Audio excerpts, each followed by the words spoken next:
भारत का इतिहास वीरता और पराक्रम की अनगिनत कहानियों से भरा पड़ा है, लेकिन इन कहानियों में कुछ नाम ऐसे हैं जो समय की धूल में दबे नहीं बल्कि आज भी गूंजते हैं। इन्हीं में से एक नाम सम्राट पृथ्वीराज चौहान का है।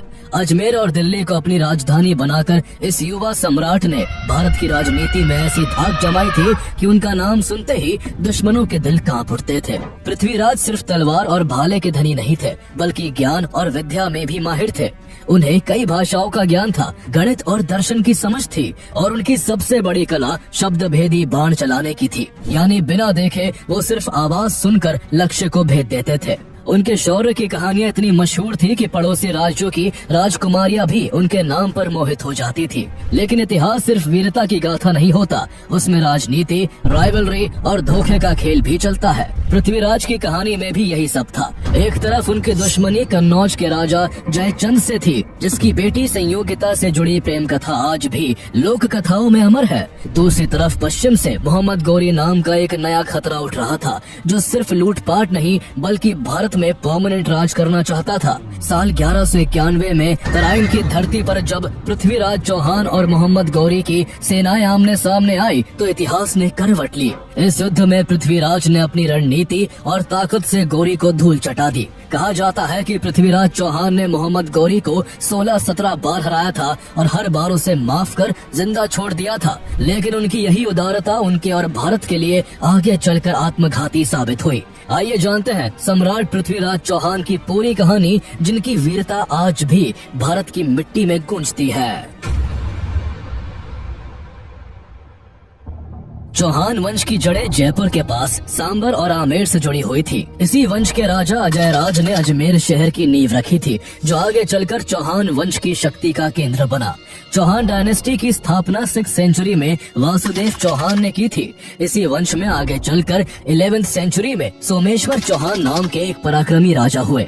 सोमेश्वर ने अपने जीवन काल में कई युद्ध लड़े और अपने एम्पायर का एक्सपेंशन किया। माना जाता है कि जब राठौड़ की आर्मी ने दिल्ली के राजा अनंगपाल तोमर पर अटैक किया था, तो अजमेर के राजा सोमेश्वर चौहान ने राजा अनंगपाल तोमर का सपोर्ट किया। उनकी मदद से अनंगपाल तोमर इस युद्ध को जीत गए, जिसके बाद दोनों के बीच गहरी दोस्ती हो गई।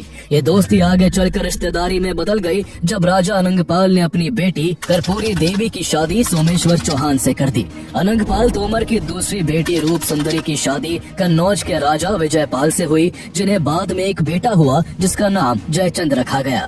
1166 में सोमेश्वर चौहान और कर्पूरी देवी के घर भी एक बालक का जन्म हुआ। उस बच्चे के जन्म को चौहान वंश के लिए एक शुभ संकेत माना गया और एस्ट्रोलॉजर्स ने भविष्यवाणी की कि ये लड़का बड़ा होकर एक ग्रेट रूलर बनेगा और पृथ्वी के बड़े हिस्से पर राज करेगा। इसी भविष्यवाणी को ध्यान में रखते हुए उस बच्चे का नाम पृथ्वीराज रखा गया। पृथ्वीराज के जन्म से पहले भी इस वंश में पृथ्वीराज नाम से 2 राजा हो चुके थे, इसलिए ये वास्तव में पृथ्वीराज 3 थे। उन्हें राय पिथोरा नाम से भी जाना गया। पृथ्वीराज का बचपन किसी साधारण राजकुमार की तरह नहीं था। कहते हैं कि पूत के पाँव पालने में ही दिख जाते हैं। ठीक उसी तरह बचपन से ही उनकी असाधारण प्रतिभा झलकने लगी थी। पृथ्वीराज चौहान को बहुत सारी लैंग्वेजेस की डीप नॉलेज थी और वो history, mathematics, medicine, military, science और फिलोसफी जैसे सब्जेक्ट्स में भी प्रोफिशिएंट थे। उनकी सबसे खास कला शब्द भेदी बाण चलाना थी। इसमें वो अपनी आंखें बंद करके केवल आवाज सुनकर लक्ष्य को भेद सकते थे। तीर चलाने में उन्हें इतनी महारत हासिल थी कि बड़े बड़े योद्धा भी उनका मुकाबला नहीं कर पाते थे। सिर्फ तीर चलाने में ही नहीं बल्कि तलवार और भाला चलाने में भी वो माहिर थे। उनकी ताकत और निडरता का एक उदाहरण युवावस्था की एक घटना में मिलता है। कहते हैं कि युवावस्था में एक बार वो अपने दोस्तों के साथ जंगल में शिकार पर गए थे। इसी दौरान एक खूंखार शेर ने उन पर अटैक कर दिया। शेर को देखकर उनके साथी घबरा गए और पीछे हट गए, लेकिन युवा पृथ्वीराज निडरता से वही खड़े रहे। उनके पास कोई हथियार भी नहीं था। जैसे ही शेर उन पर झपटा, पृथ्वीराज ने बिजली की तेजी से उसकी गर्दन पकड़ ली और पूरी ताकत से उसके जबड़े को दोनों तरफ से खींच दिया। उनकी अपार शक्ति के आगे शेर टिक नहीं पाया और उसका जबड़ा टूट गया और शेर वहीं पर ढेर हो गया। ये घटना सिर्फ एक शिकार की नहीं थी, बल्कि इस बात का प्रमाण थी कि पृथ्वीराज चौहान बचपन से ही फियरलेस, पावरफुल और क्लेवर थे। लेकिन किस्मत का इम्तिहान जल्दी ही आना था। जब वो सिर्फ 11 साल के थे तभी उनके पिता का निधन हो गया। अचानक पूरे राज्य की जिम्मेदारी युवा पृथ्वीराज के कंधों पर आ गई और सोमेश्वर चौहान के उत्तराधिकारी के रूप में उन्हें अजमेर का राज सिंहासन संभालना पड़ा। ये बहुत नाजुक समय था क्योंकि उनकी कम उम्र का फायदा उठाकर उनके अपने फेडेटरीज और सरदारों ने विद्रोह करना शुरू कर दिया और किंगडम के हिस्सों को हड़पने की कोशिश करने लगे। इस संकट की घड़ी में उनकी मां रानी कर्पूरी देवी ने राज सत्ता की बागडोर संभाली। रीजेंट के रूप में उन्होंने कंदबवासा जैसे ट्रस्टवर्दी मिनिस्टर्स की मदद से राज्य को स्टेबिलिटी दी। हालांकि हमीर महाकाव्य के अनुसार ऐसा माना जाता है कि पृथ्वीराज चौहान के पिता सोमेश्वर चौहान की मृत्यु उस समय नहीं हुई थी, बल्कि उन्होंने खुद सिंहासन अपने बेटे पृथ्वीराज को सौंप दिया था और खुद संन्यास लेकर जंगलों में चले गए थे। इसके बाद अपनी मां रानी कर्पूरी देवी की देखरेख में युवा पृथ्वीराज ने शासन की बारीकियों को सीखा। वो जल्द ही गवर्नेंस में इतने माहिर हो गए कि दरबार के लोग और राज्य की जनता उनकी तारीफ करते नहीं थकती थी। लेकिन माँ के आंचल में बैठकर राज्य नहीं चल सकता था, इसलिए जिस उम्र में बच्चे खेलने में व्यस्त रहते हैं उस उम्र में उन्होंने पूरे राज्य का भार अपने कंधों पर उठा लिया। साल 1180 में सिर्फ 14 साल की उम्र में उन्होंने पूरी तरह से सत्ता अपने हाथों में ले ली और एक इंडिपेंडेंट रूलर के रूप में राज करने लगे। यही से शुरू हुई इस वीर योद्धा की यात्रा, जिसका नाम आगे चलकर दिल्ली के तख्त से लेकर तराइन के मैदान तक गूंजने वाला था। पृथ्वीराज के सत्ता संभालते समय ये साफ हो गया था कि उनके सामने सबसे बड़ी चुनौती बाहरी इन्वेडर्स नहीं बल्कि उनके अपने ही लोग थे। उनके सगे संबंधी उनकी कम उम्र का फायदा उठाकर विद्रोह कर रहे थे और राज्य के हिस्सों को हड़पने की कोशिश कर रहे थे। ये घटना बताती है कि 12th सेंचुरी में भारत का फ्यूडल सिस्टम कितना कमजोर और अनस्टेबल था। जब कोई स्ट्रॉन्ग सेंट्रल रूलर नहीं होता था तो लोकल सरदारों की लॉयल्टी राज्य के बजाय अपने पर्सनल इंटरेस्ट की तरफ मुड़ जाती थी। राज्याभिषेक के करीब 3 साल बाद युवा पृथ्वीराज चौहान ने अपनी माता रानी कर्पूरी देवी के संरक्षण से बाहर निकलकर एक पावरफुल एम्परर के रूप में अपनी पहचान बनानी शुरू की। उनका पहला और सबसे जरूरी काम नागार्जुन के विद्रोह को कुचलना था। नागार्जुन पृथ्वीराज के चाचा विग्रहराज IV का बेटा था। उसने पृथ्वीराज की कम उम्र का फायदा उठाते हुए सिंहासन पर अपना दावा पेश कर दिया और गुड़पुरा, जो आज गुरुग्राम के नाम से जाना जाता है, उसका किला हथिया लिया। ये केवल एक विद्रोह नहीं बल्कि चौहान राजवंश के भीतर पावर को लेकर सीधा संघर्ष था। पृथ्वीराज चौहान ने पैदल, घुड़सवार, ऊंट और हाथी वाली एक बड़ी सेना लेकर गुड़पुरा को घेर लिया और नागार्जुन को युद्ध में हराकर किला और उसके आसपास का इलाका वापस अपने कंट्रोल में ले लिया। पृथ्वीराज विजय महाकाव्य के अनुसार उन्होंने नागार्जुन के कई सैनिकों को पकड़कर उनके सिर काटकर अजमेर के किले की दीवारों पर लटका दिए।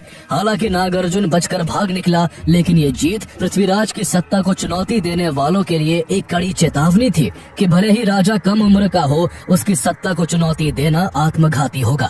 इस सफलता के बाद पृथ्वीराज ने केवल अपने राज्य की प्रोटेक्शन ही नहीं की बल्कि एक ग्रेट एम्पायर का एक्सपेंशन करना भी शुरू कर दिया। इसके बाद 1182 में पृथ्वीराज चौहान ने भदानकास के विद्रोह को खत्म किया, जिनकी टेरिटरी आज के हरियाणा के भिवानी, रेवाड़ी और राजस्थान के अलवर तक फैली हुई थी। भदानकास के खिलाफ ये जीत उनके लिए इसलिए भी इम्पोर्टेंट थी क्योंकि भदानकास की टेरिटरी दिल्ली के रास्ते में पड़ती थी। दिल्ली को चूंकि लगभग 1150 से 1164 के दौरान पृथ्वीराज चौहान के चाचा विग्रहराज IV ने जीत लिया था, इसलिए जब पृथ्वीराज चौहान ने गद्दी संभाली थी तब दिल्ली पहले से ही उनके साम्राज्य का हिस्सा थी। दिल्ली एक बहुत बड़ा ट्रेड और स्ट्रेटेजी सेंटर था और इसलिए इस जीत के बाद पृथ्वीराज ने दिल्ली को अपनी दूसरी राजधानी बना लिया, जिसके बाद नॉर्थ इंडिया में उनकी पोजीशन और भी मजबूत हो गई। उन्होंने दिल्ली में किला राय पिथौरा भी बनवाया, जो उनकी इस कैपिटल के लिए काफी इम्पोर्टेंट जगह बनी।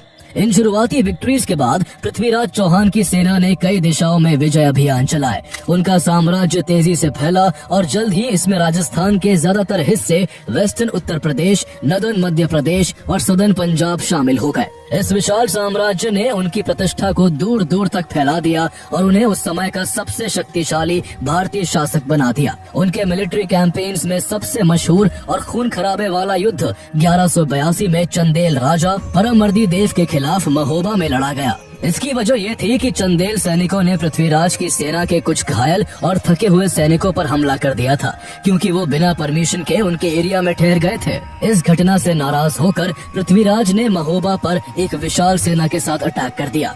ये युद्ध भारतीय लोक कथाओं और इतिहास में चंदेल के दो महान सेनापति आल्हा और उदल की अद्भुत वीरता के लिए अमर हो गया। दोनों भाइयों ने अपनी मातृभूमि की रक्षा के लिए चौहानों की सेना को कड़ी टक्कर दी और अपार साहस का प्रदर्शन किया। कहते हैं कि इस युद्ध में उदल की मौत हो गई थी, जिससे गुस्साए आल्हा ने पूरी ताकत के साथ पृथ्वीराज की सेना पर भयंकर हमला कर दिया। आल्हा के सामने उस समय जो भी आया वो मारा गया, लेकिन आखिर में इस युद्ध में चंदेलों की हार हुई। पृथ्वीराज ने महोबा पर विजय प्राप्त की और परमर्दी देव को भागना पड़ा। ये पृथ्वीराज के साम्राज्य के विस्तार के लिए एक बड़ी जीत थी। हालांकि ये जीत आसानी से नहीं मिली थी। इस युद्ध में पृथ्वीराज को भी भारी नुकसान हुआ था और इसमें उनकी सेना के कई बहादुर सैनिक मारे गए थे। इसी दौरान पृथ्वीराज की एक और ताकतवर राजवंश से राजनीतिक दुश्मनी खुलकर सामने आ गई। ये दुश्मनी कन्नौज के गाहड़वाल राजा जयचंद के साथ थी। दोनों ही राजा अपने अपने साम्राज्य को दूर दूर तक फैलाना चाहते थे, इसलिए उनके बीच राइवलरी थी। हालांकि ऐसा भी माना जाता है कि जयचंद दिल्ली की गद्दी पर अपना अधिकार मानते थे, क्योंकि दिल्ली पर कभी जयचंद के नाना अनंगपाल तोमर का राज था, जिसे चौहानों ने छीन लिया था। इस वजह से दोनों राजवंशों के बीच पावर एंड सुप्रीमेसी को लेकर कई सालों से दुश्मनी चली आ रही थी। यहाँ तक कि जयचंद ने महोबा की लड़ाई में पृथ्वीराज चौहान के खिलाफ चंदेल राजा की मदद भी की थी। पृथ्वीराज रासो के अनुसार ये टकराव तब और पर्सनल हो गया जब कहानी में जयचंद की बेटी संयोगिता की एंट्री हुई। कहते हैं कि संयोगिता पृथ्वीराज की बहादुरी और शौर्य के किस्से सुन सुनकर उनसे प्रेम करने लगी थी और उसने मन बना लिया था कि वो सिर्फ उन्हीं से शादी करेगी। जब ये बात जयचंद तक पहुँची तो वो आग बबूला हो गए। पृथ्वीराज से उनकी पुरानी दुश्मनी थी और वे इस रिश्ते को कभी एक्सेप्ट नहीं कर सकते थे। जयचंद ने अपनी बेटी के इस प्रेम को अपनी और अपने राज्य की इंसल्ट के रूप में देखा। इसी इंसल्ट का बदला लेने के लिए जयचंद ने एक चाल चली और एक भव्य स्वयंवर का आयोजन किया। स्वयंवर प्राचीन भारत की एक प्रथा थी, जिसमें शादी के योग्य राजकुमारी के लिए कई वर एक सभा में इकट्ठे होते थे और राजकुमारी अपनी पसंद से उनमें से किसी एक को चुनती थी। जयचंद ने भारत के सभी प्रमुख राजाओं और राजकुमारों को इनवाइट किया, लेकिन जानबूझकर अपने सबसे बड़े दुश्मन पृथ्वीराज को नहीं बुलाया। इतना ही नहीं, जयचंद ने पृथ्वीराज का और भी अपमान करने के लिए उनकी एक स्टैचू बनवाई और उसे दरबार के मेन गेट पर एक द्वारपाल की जगह पर खड़ा कर दिया। किसी तरह इस बात की भनक पृथ्वीराज चौहान को लग जाती है। जब स्वयंवर का दिन आया तो सभी राजा अपनी जगह पर बैठ गए, लेकिन संयोगिता ने किसी को भी नहीं चुना। संयोगिता सब राजाओं को नजरअंदाज करती हुई सीधी पृथ्वीराज की मूर्ति के पास गई और माला उस मूर्ति के गले में डाल दी। ठीक उसी मोमेंट पर पृथ्वीराज, जो अपने कुछ सैनिकों के साथ गुप्त रूप से वहां मौजूद थे, वो सामने आए और उन्होंने सबकी आंखों के सामने संयोगिता को अपने घोड़े पर बिठाया और कन्नौज से दिल्ली की ओर निकल गए। रास्ते में जयचंद की सेना ने उनका पीछा किया, लेकिन पृथ्वीराज संयोगिता को सुरक्षित दिल्ली ले जाने में सफल रहे और उन्होंने उनसे शादी कर ली। हालांकि संयोगिता और पृथ्वीराज की ये प्रेम कहानी सिर्फ पृथ्वीराज रासो में ही देखने को मिलती है और कई हिस्टोरियंस इस घटना को काल्पनिक मानते हैं, लेकिन इतना तो तय है कि पृथ्वीराज और जयचंद के रिश्ते कभी अच्छे नहीं रहे।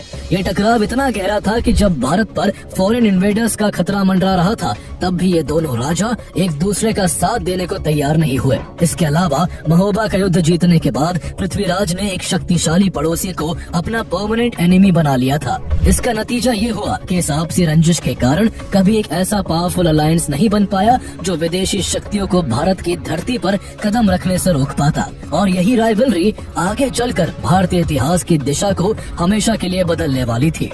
एक तरफ सम्राट पृथ्वीराज चौहान अपने एम्पायर का एक्सपेंशन कर रहे थे, वहीं दूसरी तरफ पश्चिम में एक नया और खतरनाक दुश्मन उभर रहा था। ये दुश्मन था ambitious and ruthless invader Muizz al-Din Mohammad ibn Sam, जिसे भारत में मोहम्मद गौरी के नाम से जाना जाता है। मोहम्मद गौरी घुरिद डायनेस्टी का रूलर था, जिसका साम्राज्य आज के अफगानिस्तान में फैला हुआ था। उसका मकसद भारत में केवल लूटपाट करना नहीं था, बल्कि वो इंडिया में अपना परमानेंट एम्पायर स्टैब्लिश करना चाहता था। इसी ख्वाहिश में गौरी ने 1178 में गुजरात के चालुक्य शासक भीम II के राज्य पर बड़ा हमला कर दिया। लेकिन यहाँ उसे एक पावरफुल रेजिस्टेंस फेस करना पड़ा, जिसका नेतृत्व भीम द्वितीय की माँ रानी नायकी देवी कर रही थी। उन्होंने गौरी की सेना को इतनी बुरी तरह से हराया कि वो बैटलफील्ड से जान बचाकर भाग खड़ा हुआ। ये गौरी के लिए एक बड़ी हार थी, जिसने उसे अपनी स्ट्रेटेजी बदलने पर मजबूर कर दिया। उसे समझ आ गया कि दक्षिणी रास्ते से भारत में घुसना बेहद मुश्किल है, इसलिए उसने अपना रास्ता बदला और नॉर्थ पर फोकस किया। उसकी ये नीति काम कर गई और उसने जल्द ही सिंध, पेशावर और सियालकोट पर कब्जा कर लिया और 1186 में लाहौर के शासक खुसरो शाह मलिक को हराकर उसे भी हथिया लिया। इन लगातार विक्ट्रीज के बाद गौरी रुकने वाला नहीं था। अब उसका अगला निशाना चौहान साम्राज्य था। 1191 में उसने अचानक हमला करके तबार हिंद यानी आज के भटिंडा के किले को अपने कब्जे में ले लिया और उसे अपने सेनापति जियाउद्दीन और 1200 घुड़सवारों के हवाले कर दिया। ये एक ऐसा स्टेप था जिसने दो शक्तिशाली साम्राज्यों को सीधे क्लैश के रास्ते पर ला खड़ा किया। मोहम्मद गौरी का भटिंडा पर कब्जा करना पृथ्वीराज के लिए एक सीधी चुनौती थी, जिसे वो इग्नोर नहीं कर सकते थे। इसके रिस्पॉन्स में पृथ्वीराज ने एक विशाल सेना तैयार की और गौरी की ओर मार्च कर दिया। 1191 में हरियाणा के तराइन के मैदान में पृथ्वीराज चौहान और मोहम्मद गौरी की सेनाएं आमने सामने आ जाती है।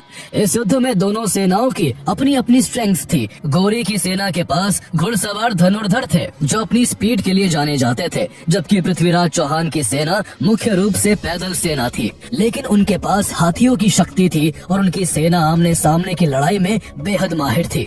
युद्ध की शुरुआत में मोहम्मद गौरी की सेना ने अपनी सबसे बड़ी ताकत का इस्तेमाल किया। उसके घुड़सवार तीरंदाजों ने पृथ्वीराज चौहान की पैदल सेना पर दूर से ही तीर बरसाने शुरू कर दिए। ये एक ऐसी रणनीति थी जिसमें वो हमला करके तेजी से पीछे हट जाते थे ताकि सीधे मुकाबले से बचा जा सके। इसके उलट राजपूत योद्धा आमने सामने की लड़ाई में विश्वास रखते थे, जहाँ वो अपनी तलवारों और भालों से दुश्मन का सामना कर सके। पृथ्वीराज चौहान की सेना ने तुरंत दुश्मन के सामने आकर एक स्ट्रॉन्ग एंड डायरेक्ट अटैक करते हुए उसे धूल चटाना शुरू कर दिया। पृथ्वीराज के अचानक हमले ने गौरी की सेना को चौंका दिया। इसके अलावा पृथ्वीराज चौहान की सेना के विशालकाय हाथी भी दुश्मन की सेना पर कहर बनकर टूट पड़े और उनकी पंक्तियां तोड़ डाली, जिससे विरोधी खेमे में भगदड़ मच गई। राजपूत सैनिकों की सामने की जबरदस्त लड़ाई और हाथियों की ताकत ने गौरी के सैनिकों के हौसले पूरी तरह से तोड़ दिए और वो मैदान छोड़कर भागने लगे। युद्ध के बीच अपने सैनिकों को रिकॉग्नाइज करने की कोशिश में मोहम्मद गौरी खुद भी मैदान में उतर आया। उसका सामना राजपूत सेना के कमांडर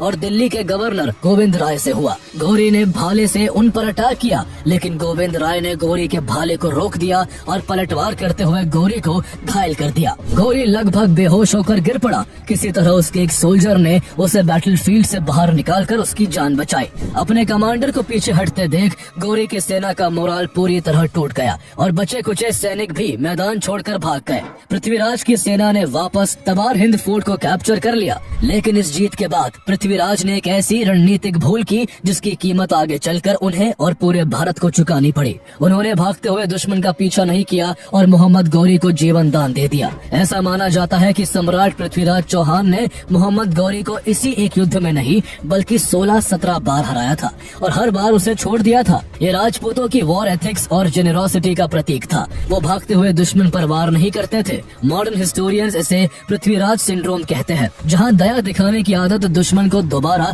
ताकतवर बनने का मौका दे देती है, लेकिन यही उदारता बाद में आत्मघाती साबित होने वाली थी।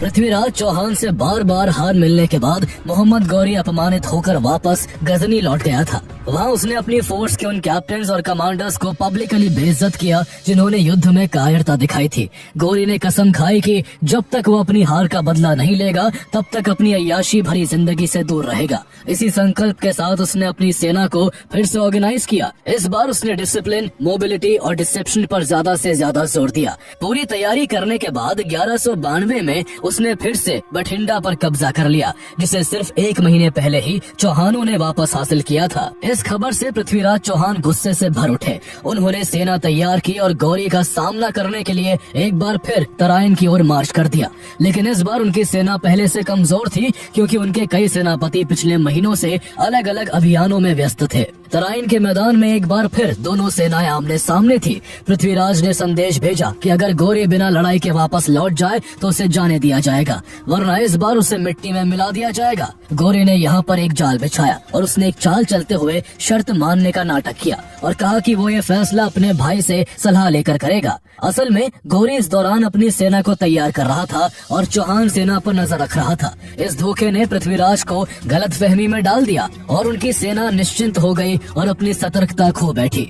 यही उनकी सबसे बड़ी गलती साबित हुई। गौरी को पता था कि राजपूत आमने सामने की लड़ाई में बेहद ताकतवर है, इसलिए उसने अपनी सेना को छोटी छोटी यूनिट्स में बांटा और उन्हें निर्देश दिया कि उन पर दूर से हमला करे और जैसे ही राजपूत सेना पलटवार करे वैसे ही लड़ाई छोड़कर वो पीछे हट जाए। गौरी की चाल काम कर गई। जैसे ही उसकी सेना ने राजपूतों पर दूर से हमला किया, पृथ्वीराज चौहान की सेना दुश्मन का पीछा करने लगी, लेकिन ये एक ट्रैप था। लगातार पीछा करने से राजपूत सेना के हाथी, घोड़े और पैदल सैनिक थक गए। रात भर उन्हें आराम करने को नहीं मिला। जब अगली सुबह राजपूत सेना अपने डेली रूटीन्स में बिजी थी और डिसऑर्गेनाइज थी, तब गौरी की सेना ने उन पर अचानक डिसाइसिव अटैक कर दिया। इस धोखेबाजी और स्ट्रेटेजिक क्लेवरनेस के सामने राजपूत सेना टिक नहीं पाई। सम्राट पृथ्वीराज चौहान की हार हुई और उन्हें प्रिजनर बना लिया गया। इस तरह तराइन का दूसरा युद्ध गौरी की डिसाइसिव विक्ट्री के साथ खत्म हो गया।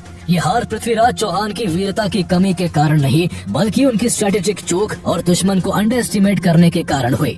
उनका तरीका, जिसके तहत भागते दुश्मन को भी जीवन दान दिया जाता था, गौरी जैसे रूथलेस इन्वेडर के सामने बेअसर हो गया, जिसका एकमात्र लक्ष्य किसी भी तरह जीत हासिल करना था। इस हार ने भारत में मुस्लिम शासन की स्थापना का रास्ता खोल दिया और इंडियन हिस्ट्री की डायरेक्शन हमेशा के लिए बदल दी। ऐसा माना जाता है कि कन्नौज के राजा जयचंद ने इस युद्ध में मोहम्मद गौरी का सीक्रेटली साथ दिया था। यही कारण है कि बाद की लोक कथाओं में जयचंद नाम गद्दार का पर्यायवाची बन गया। हालांकि कई इतिहासकार इस कहानी को झूठा मानते हैं। उनके अकॉर्डिंग जयचंद ने भले ही पृथ्वीराज का साथ ना दिया हो, लेकिन वो गौरी के साथ भी नहीं था। हालांकि आगे चलकर मोहम्मद गौरी ने जयचंद को भी हराया और उनकी हत्या कर दी। सेकंड बैटल ऑफ तराइन में हार के बाद सम्राट पृथ्वीराज चौहान का अंत कैसे हुआ, ये आज भी हिस्टोरियंस के बीच डिबेट का सब्जेक्ट है। इस विषय पर कई कॉन्ट्राडिक्टरी व्यूज है। कुछ हिस्टोरिकल सोर्सेज का मानना है कि पृथ्वीराज बैटलफील्ड में ही वीरगति को प्राप्त हो गए थे।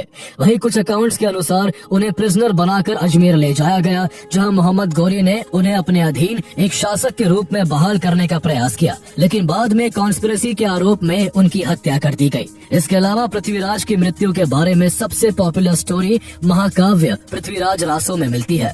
इस स्टोरी के अनुसार तराइन के युद्ध में हार के बाद गौरी पृथ्वीराज को प्रिजनर बनाकर गजनी ले गया। वहाँ उसने उन्हें बहुत यातनाएं दी, लेकिन फिर भी जब सम्राट पृथ्वीराज चौहान की आंखें गौरी के सामने नहीं झुकी, तो मोहम्मद गौरी ने हुक्म दिया कि पृथ्वीराज चौहान की आंखें निकाल ली जाए। उसके हुक्म की तामीर हुई और हथकड़ियों और बेड़ियों में जकड़े निहत्थे पृथ्वीराज चौहान की आंखों में गर्म सलाखें उतारकर उन्हें अंधा कर दिया गया। सम्राट पृथ्वीराज को आंखों का बलिदान स्वीकार था, लेकिन आंखें झुकाना मंजूर नहीं था। इसी दौरान पृथ्वीराज के कोर्ट पोएट चंदबरदाई भी किसी तरह गजनी पहुंचे। उन्होंने देखा कि गौरी पूरे नगर के सामने पृथ्वीराज को अपमानित कर मारने की योजना बना रहा है। चंदबरदाई ने एक चाल चली और गौरी से कहा, सुल्तान, तुम जिसे मृत्यु दंड देने जा रहे हो वो कोई सामान्य राजा नहीं, बल्कि सम्राट पृथ्वीराज चौहान है, जिन्होंने तुम्हें युद्ध के मैदान में दर्जनों बार धूल चटाई है। गौरी ने पृथ्वीराज चौहान का मजाक बनाते हुए कहा कि अब ये अंधा किसी काम का नहीं। इस पर चंदबरदाई ने मोहम्मद गौरी से कहा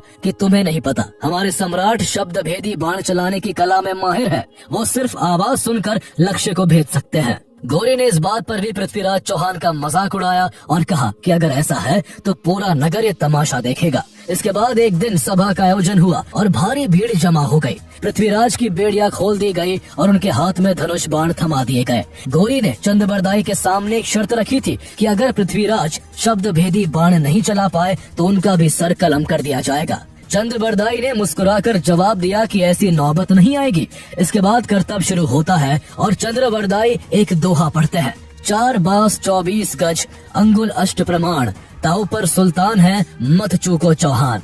इस दोहे से पृथ्वीराज को गौरी की एग्जैक्ट पोजीशन का सटीक अनुमान हो गया, जो एक ऊंची गद्दी पर बैठा हुआ था। उन्होंने अपने धनुष पर तीर साधा और तीर सीधे गौरी के सीने में जा धंसा और वो वही ढेर हो गया। इसके बाद जैसे ही गौरी के सैनिक चंदबरदाई और पृथ्वीराज को मारने के लिए दौड़े, उन्होंने एक दूसरे को खंजर मारकर अपनी जान दे दी, ताकि उनकी मौत पर भी उनका नाम लिखा हो, उनके दुश्मनों का नहीं।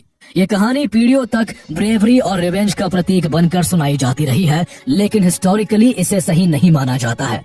यहाँ तक कि पृथ्वीराज रासो की क्रेडिबिलिटी को लेकर भी काफी सवाल उठते हैं और माना जाता है कि पृथ्वीराज रासो को पृथ्वीराज चौहान के समय से करीब 400 साल बाद 16th सेंचुरी में लिखा गया था। इसके अलावा हिस्टोरिकल एविडेंस के हिसाब से मोहम्मद गौरी की हत्या साल 1206 में हुई थी, जबकि पृथ्वीराज की मृत्यु 1192 में ही हो गई थी। इस कारण बहुत से हिस्टोरियंस पृथ्वीराज चौहान के अंत की इस कहानी को काल्पनिक मानते हैं। पृथ्वीराज की मौत के बाद उनका साम्राज्य, जिसमें अजमेर, दिल्ली, राजस्थान के हिस्से शामिल थे, वो गौरी की सेना के कंट्रोल में आ गए। दिल्ली मोहम्मद गौरी के सेनापति कुतुबुद्दीन ऐबक के कंट्रोल में आई, जिसके नाम पर आज भी दिल्ली में कुतुब मीनार है। इसके अलावा अजमेर में गौरी ने पृथ्वीराज के नाबालिग बेटे गोविंदराज फोर्थ को कठपुतली पपेट रूलर बनाया, जो गौरी को टैक्स देता था। पृथ्वीराज के भाई हरिराज ने इसे स्वीकार नहीं किया और गोविंदराज फोर्थ को हटाकर अजमेर पर अधिकार कर लिया। इस विद्रोह से क्षेत्र में अस्थिरता बढ़ गई, जिसका लाभ उठाते हुए मोहम्मद गौरी के सेनापति कुतुबुद्दीन ऐबक ने अजमेर पर हमला कर दिया और हरिराज को हरा दिया। इससे रही सही कसर भी पूरी हो गई और जो अजमेर कभी राजपूतों की शान हुआ करता था, वो अब दिल्ली सल्तनत का हिस्सा बन गया। साम्राज्य के अन्य हिस्से जैसे महोबा लोकल डायनेस्टीज में बट गए या उन्हें मोहम्मद गौरी ने जीत लिया। इस तरह पृथ्वीराज चौहान की मृत्यु के बाद भारत में मुस्लिम इन्वेजन काफी बढ़ गया था, जिससे मुस्लिम रूल की नींव पड़ी, जो सदियों तक चला। लेकिन सम्राट पृथ्वीराज चौहान की वीरता, साहस और शौर्य की कहानियां इतिहास में अमर हो गई। उनकी कहानी ने आने वाली पीढ़ियों को प्रेरित किया और उन्हें नेशनल प्राइड का प्रतीक बनाया। उनकी विरासत हमें ये याद दिलाती है कि भले ही युद्ध में हार हो जाए, लेकिन वीरता, सम्मान और साहस की कहानी कभी नहीं मरती।